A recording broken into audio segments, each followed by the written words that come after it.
6:07, students across the state have just finished up their FAST tests. Those are the state-required standardized tests that starting in third grade they need to pass to make it to the fourth grade. Well, many parents and teachers have said that requirement has led to a lot of test anxiety and too much teaching to the test in classrooms. Now, some lawmakers in Tallahassee listen as a bill to amend the requirements passed unanimously in the Senate. But it went nowhere after that, as the House never even voted on the issue. So, after hearing from stressed out parents and teachers this morning, we decided to look into if requiring kids to pass one test is really the best way to solve the problem of why our kids can't read. I'm sitting with 9-year-old Madden Crane near his home in Jupiter, reading one of his favorite books. But not penguins. The Arctic also has walruses. Madden reads aloud well, but he struggles with the comprehension part of reading and has issues following a story. What are some things that you might like to read? It depends what book it is. Like, if it's like a nonfiction book, I like it, but if it's like a fiction book, I kind of don't. He just finished taking his FAST test, and his mom says he was pretty nervous. And the anxiety that you go through, even as an adult going through a test, imagine a child, like, if you don't pass this today, you're not going to fourth grade. Madden missed the score he needed to move on to the fourth grade by 1 point. Makes him feel like he's not good enough or he's not smart because he can't do it. And it's hard to kind of tell a 9-year-old, like, no, you are smart. Madden is one of over 3,000 third graders in the Palm Beach County school system that scored a 1 out of 5 on the FAST test. That's almost a quarter of the entire grade that faces the possibility of being retained. Ted Hoskinson works with many of these kids.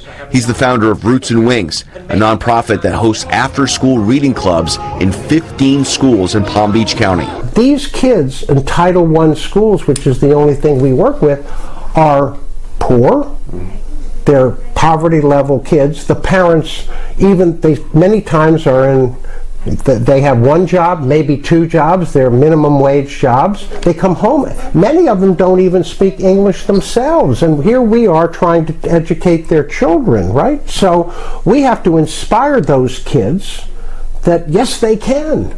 He says the kids he helps often are not even close to passing the FAST test. They're in the bottom 25% of their class and they're reading 1 or 2 grades below grade level. They're not there. They're not even close to there. So in a normal day, they're discouraged by that test because when they take that test, they don't understand a lot of it. Hoskinson supports testing. He says it's important to know the kids' reading level so they can get the help they need.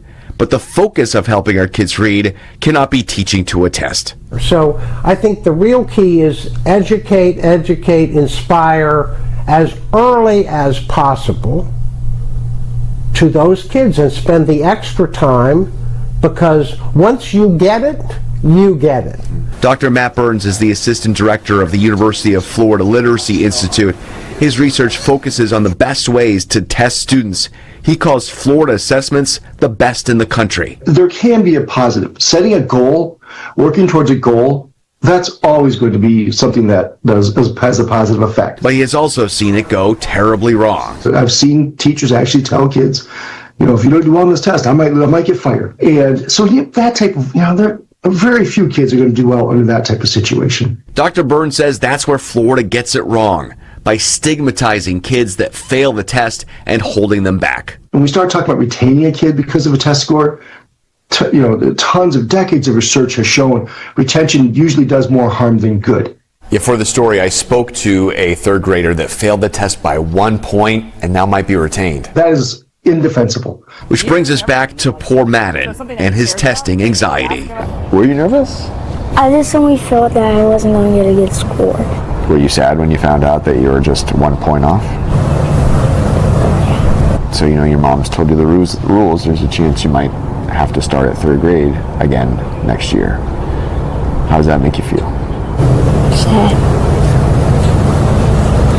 I feel like you keep doing this to children, they're going to want to drop out of school. They're not going to have a positive aspect of school because they think that they can't pass something that they're stupid. And there's got to be more ways to prove how smart he is, right? There's got to be.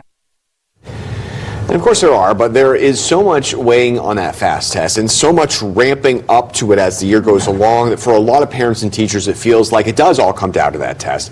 Now, I've been reaching out to the district all week to get more on this, and they have not had the chance to be able to answer my questions. It just breaks my heart hearing poor Madden say that, you know, he's sad about the possibility of being held back. What is next for him now? So his mom has told me that he has to go to summer school, and they'll be able to take the FAST test again. So if he passes it then he'll be able to go on to 4th grade. Madden has also tested positive for visual processing disorder, which can impact a person's ability to read. I've been reporting on VPD here on our newscasts. He's hoping that he's going to be able to get some help for that as well. I mean, no one really wants to go to summer school, but it could certainly be beneficial here. Yeah, so I talked to Dr. Burns about that. You know, there's certainly a stigma about going to summer school and a stigma about being retained. He says, though, it is different, that he is against retention, but that summer school requirement, he says there's a lot of research that shows the extra help over the summer and a different environment really actually works.